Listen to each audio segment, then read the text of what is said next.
Um século, meia década. 105 anos, um século, meia década. Quais foram as revoluções? O que mudou de lá para cá? Além do que os livros de história dizem, além do que o calendário marca, o que o tempo preservou e o que ele destruiu? Quanto a cultura mudou? O que afinal o Brasil passou? Ou melhor, o quanto o mundo girou? Bem, a vida nunca foi a mesma, e a curiosidade de sempre ir mais longe nas trilhas do antigo me levaram a remexer os papéis e as perguntas e traçar uma linha do tempo interligada entre si, como uma rede de fatos. Mas hoje, o tempo me proporcionou um dos maiores presentes para um pequeno curioso, uma pessoa, mais especificamente, minha bisavó materna. Para iniciar, vamos voltar alguns anos até 1919, um ano mais que ano. Finalmente, o mundo se levantava das poeiras e trevas da Primeira Guerra e sentia sobre o seu rosto a leve, relaxante e passageira brisa da paz. Porém, a realidade era bem diferente da que conhecemos hoje. Saindo do nível global, devemos adentrar mais a outra vida, a vida de muitos brasileiros daquela época. No interior baiano, entre morros, rios e chapadas, havia uma pequena cidade chamada Riacho de Santana, um lugar simples que por muitos não chegavam ao nível de município, mas contrariando a todos, entre trancos e barrancos, lá estava ela. A cidade era tão pobre que nem o carro, um dos meios de transportes mais comuns na época, não se via andar pelas ruas de chão batido. Ao invés disso, charretes e carros de boi transitavam por lá. Numa zona rural da cidade, denominada Catingueiro, todos viviam do campo, de onde tiravam sustento. Em uma casa simples, feita de barro, moravam 12 pessoas. Podemos comparar esta casa a um império, onde quem governava era Dona Mariana e seu Stanislau, pais de 10 filhos. Dona Mariana estava grávida pela 11ª vez e em 8 de dezembro de 1919 nasceu Conceição Maria de Jesus. Seu nome foi dado em homenagem a Nossa Senhora da Conceição. Pelo fato da Primeira Guerra Mundial ter acabado recentemente, os anos depois do seu nascimento sucederam-se com muitas revoluções. O mercado avançou e a industrialização dos produtos mais ainda, gerando inovações nos meios alimentícios e maquinários, o que provavelmente foi uma das ondas mais abrangentes da Revolução Industrial no final do século XIX. Porém, Dona Conceição não teve a oportunidade de provar doces feitos por fábricas naquela época. O trabalho começava desde cedo e com cerca de 5 anos teve de aprender a descaroçar o algodão à mão. Em 1929, quando ela tinha 10 anos de idade, contrapondo a grande euforia industrial, houve a quebra da Bolsa de Valores nos Estados Unidos, gerando uma extrema pobreza. Mas, pelo fato de viverem do seu próprio sustento, a crise afetou pessoas mais endinheiradas. Neste tempo, Dona Conceição cuidava dos seus irmãos mais novos, fazia comida, ajudava nas tarefas diárias e da roça. Para nós pode até parecer cansativo, porém era algo rotineiro na vida dela, ou seja, muito normal. Também na década de 1930, iniciou-se o governo provisório, que deu iniciativa ao voto de mulheres alfabetizadas. Mas, na cidade de Riacho de Santana, havia poucas escolas. E sem oportunidade para os estudos, Conceição ficou analfabeta. Assim passou a adolescência. Enquanto muitas pessoas se formam na faculdade, ela avançava cada vez mais nos serviços do dia a dia. E assim como ela, quem também crescia cada vez mais era sua fé e o seu espírito religioso. Mesmo sem saber ler a Bíblia, orava e já rezava o rosário. Logo após, ocorreu as reformas trabalhistas para trabalhadores de carteira assinada. Deu início também a um maior autoritarismo e uma certa centralização no poder, o que gerou uma mobilização das leis. Também foram canceladas as eleições de 1938 por ameaças de que o comunismo poderia entrar no poder. Mesmo assim, muitas inovações chegaram, como o rádio. Na verdade, o rádio já era comum no Brasil, mas a Rádio Nacional só chegou na sua cidade por volta dos anos de 1938. No ano de 1939, iniciou-se a Segunda Guerra Mundial, o que explicou em parte o autoritarismo da era Vargas. Em 1942, o Brasil entra na guerra, recebendo grande remuneração dos Estados Unidos. Neste contexto, houve uma série de reformas, gerando uma produção em massa em quase todos os setores, havendo também muitos avanços tecnológicos, como a criação da TV e da geladeira. Na metade da década de 1940, Dona Conceição sofreu um grande abalo: a perda do seu pai. Porém, ela não caiu e em 1946 casou-se com Augusto e um ano depois teve sua primeira filha. Na década de 1950, houveram diversos avanços gerados pela terceira revolução industrial, como a invenção de diversas vacinas e avanços na aviação e na biotecnologia. Em 1960, o Brasil mudou de capital. Rio de Janeiro agora não era mais a sede do poder, e sim Brasília, projetada por Juscelino Kubitschek e arquitetada por Oscar Niemeyer, já foi feita como a casa do presidente. Nos anos de 1969, num dia não tão comum quanto os outros, Dona Conceição recebeu a notícia de que sua filha entrara em trabalho de parto.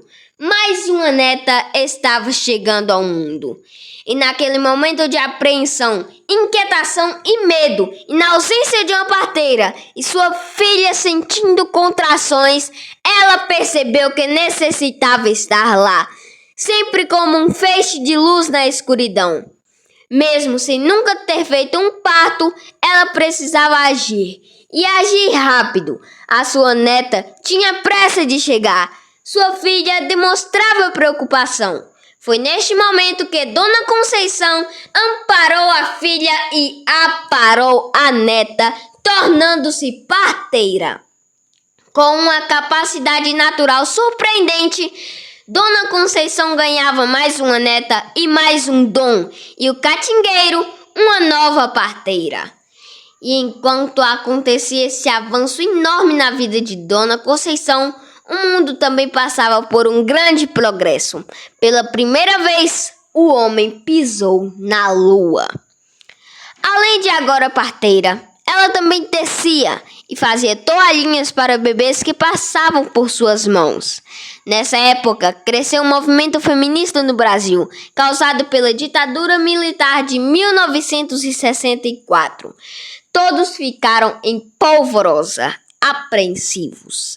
Haviam inúmeros protestos e o Brasil inteiro começava a conhecer os horrores causados pela ditadura.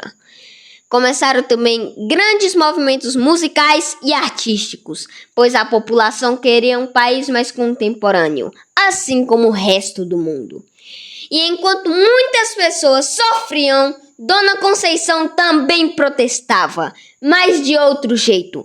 Ela não levantava placas, porém era através do seu silêncio que ela ecoava, ouvindo o doce e singelo grito da vida, a felicidade escorregando-se sobre os seus braços. Bebês e mais bebês eram aparados pelas suas mãos e o dom de parteira crescia na sua alma. Retomando a ditadura, quem reinava nos rádios e em tantos outros meios de comunicação era a censura. Ocultada entre palavras, era difícil distinguir o que era verdade ou não. Decorrente a isso, na década de 1970, não chegaram muitos avanços, principalmente tecnológicos. Em 1979, ela sofreu a perda de sua mãe, mas ficou com todos os ensinamentos que ela havia lhe dado. Cada vez mais gradualmente crescia a inflação. O Brasil estava numa situação crítica e no início de 1980, a taxa de inflação era de 80% por mês. Os produtos ficavam muito caros, mas Dona Conceição não era atingida, pois naquela zona remota do Catingueiro, ela, com seu poder de inteligência e criatividade, transformava meras cinzas, com mistura de sebo, em sabão de decoada. Tecia algodão para se aquecer, tingia os tecidos com anil, deixando-os de azul celestial e lilás lavanda. Com cana-de-açúcar, adoçava a vida fazendo rapadura e também fazia uma farofa deliciosa das vísceras do porco. E com seus plantios de milho, arroz e feijão, completava o prato da sua família. Também nessa época, o Brasil passou pela pandemia da AIDS, causada pela falta de testes na hora da transfusão sanguínea. Pessoas contaminadas passaram a doença para as pessoas até então isentas do vírus. Em 1989, ela encerrou a carreira de parteira. Foram 30 anos ouvindo o choro de recém-nascidos. Porém, com a implantação do SUS, a função de parteira foi substituída pelo hospital e a tecelã pelas indústrias têxteis. Para controlar a inflação, foi criado o Plano Real no Brasil. Os anos do Cruzeiro haviam se passado e agora abria-se uma nova era na economia brasileira. Um ano depois, Dona Conceição perdeu seu marido.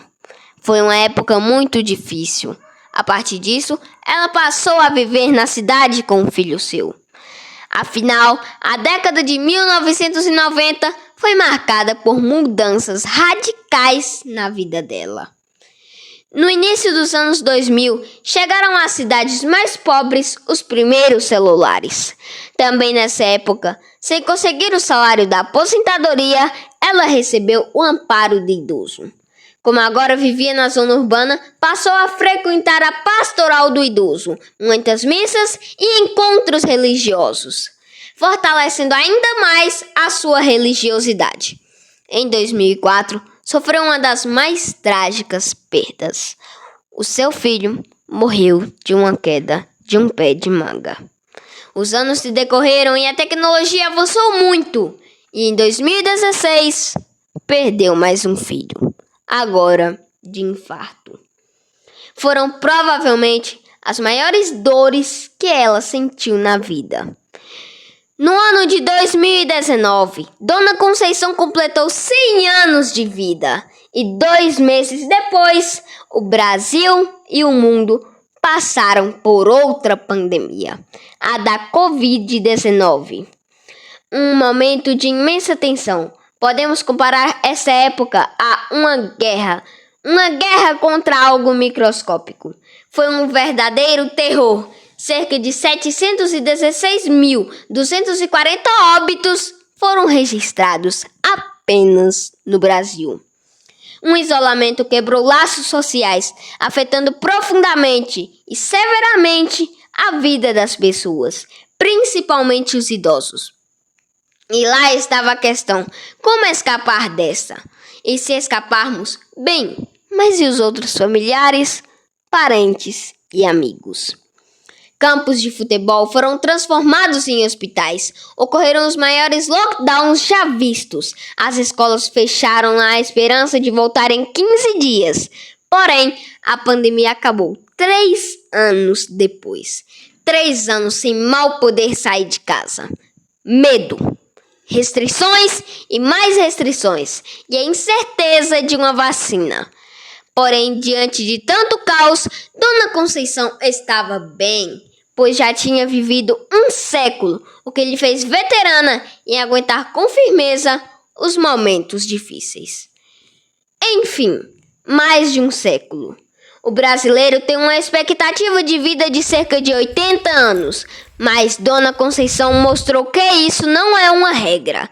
Seres humanos têm um campo de força, e de acordo com que a vida passa, esse campo de força vai se desgastando, até chegar uma hora onde a pessoa fica exposta. Porém, apesar dos pesares, Conceição aparenta ter um campo de força enorme. Dona Conceição construiu sua história com 6 filhos, 38 netos e até o momento 52 bisnetos e 12 tataranetos. E eu, Miguel Ivo Lopes Pereira, tenho orgulho de ter uma pessoa como esta na minha família. Orgulho de ser brasileiro, nordestino, baiano, riachense e bisneto de Conceição Maria de Jesus. Grande fonte de inspiração. Uma verdadeira joia que guarda traços do tempo. Afinal, 105 anos, um século, meia década.